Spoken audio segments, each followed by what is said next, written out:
혹시 밤마다 종아리가 뭉치듯 당기고 자다가 갑자기 쥐가 나서 벌떡 일어난 적 있으신가요? 걷다가 장을 보다 계단을 오르내릴 때 다리가 돌처럼 굳어버린 적은요? 나이 들어서 그런가 보다 하고 넘기셨다면 오늘 영상을 끝까지 보셔야 합니다. 왜냐하면 단순히 근육이 뭉친 게 아니라 심장과 폐까지 위협하는 위험 신호일 수 있기 때문입니다. 특히 60대 이후에는 근육량이 줄고 혈관도 약해져서 다리쥐가 단순한 증상이 아닌 중대한 질환의 경고등이 될 수 있습니다. 오늘 영상에서는 다리쥐의 진짜 원인, 절대 놓쳐선 안 되는 위험 신호, 그리고 응급대처법과 예방 습관까지 모두 알려드립니다. 먼저 다리에 쥐가 생기는 대표적인 원인을 살펴봅시다. 첫째, 갑작스러운 운동입니다.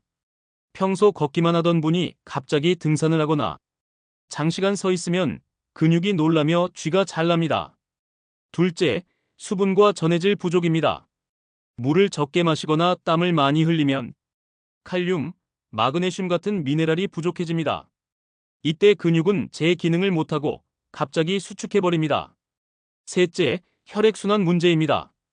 당뇨나 고혈압이 있는 분들은 혈액이 다리까지 충분히 흐르지 않아 경련이 자주 옵니다. 넷째, 약물 부작용입니다. 일부 고혈압약, 이뇨제, 콜레스테롤 약은 몸속 미네랄 균형을 깨뜨려 쥐를 더 잘나게 합니다. 다섯째, 잘못된 수면 자세입니다. 발끝이 아래로 꺾인 채로 몇 시간 누워있으면 새벽에 종아리가 뭉쳐 쥐가 나기 쉽습니다. 여섯째, 노화입니다. 나이가 들면 근육량이 줄고 신경 반사 속도도 느려집니다.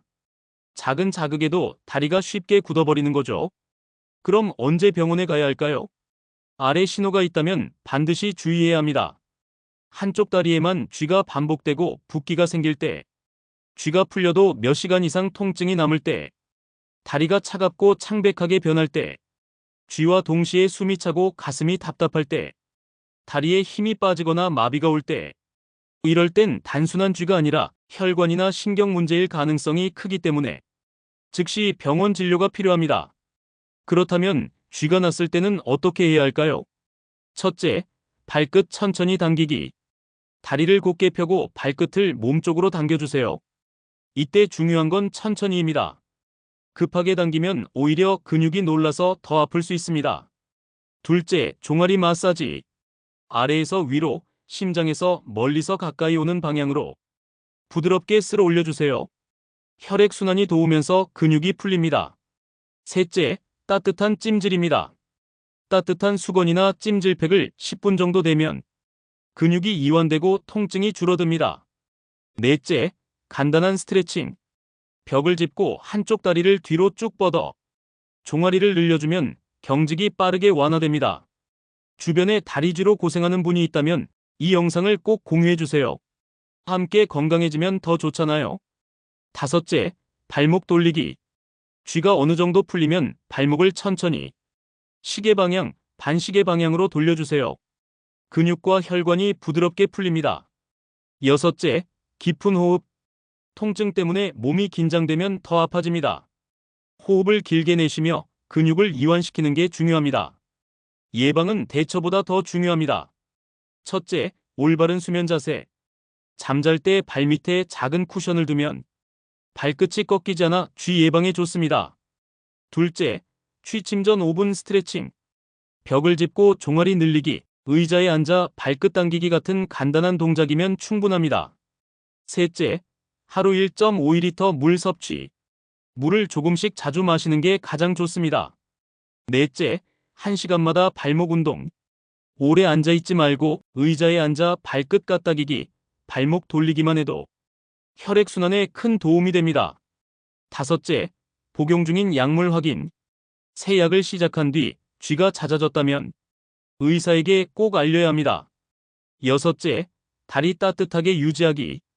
겨울철에는 양말이나 전기장판을 활용하고 여름에도 에어컨 바람을 오래 쐬지 마세요. 일곱째, 취침 전 조교. 따뜻한 물에 10분간 발을 담그면 혈액순환이 개선되고 쥐 예방에 좋습니다. 여덟째, 금연절주. 흡연은 혈관을 좁히고 술은 탈수를 유발해 다리의 쥐를 더 잘나게 만듭니다. 여러분, 좋아요와 구독 눌러주시고 주변 분들과 공유해주세요. 여러분의 작은 관심이 큰 건강을 만듭니다.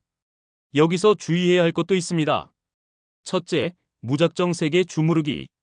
오히려 근육이 손상됩니다. 둘째, 약을 임의로 끊기. 혈압약이나 이뇨제를 마음대로 중단하면 더 큰 합병증을 불러올 수 있습니다. 셋째, 나이 탓으로 넘기기. 이게 가장 위험한 생각입니다. 넷째, 진통제 남용.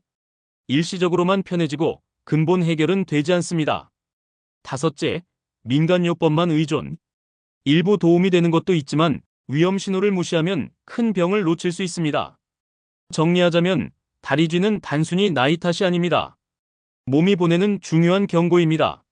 오늘 알려드린 원인과 대처, 예방 습관을 지키면 밤마다 찾아오던 고통에서 벗어나실 수 있습니다. 작은 습관 하나가 남은 30년을 바꿉니다. 이 영상을 보신 지금 이 순간부터 작은 실천을 시작해보세요. 좋아요, 구독 눌러주시고 사랑하는 가족, 친구들과 공유해주세요. 여러분의 관심이 누군가의 생명을 지킬 수 있습니다.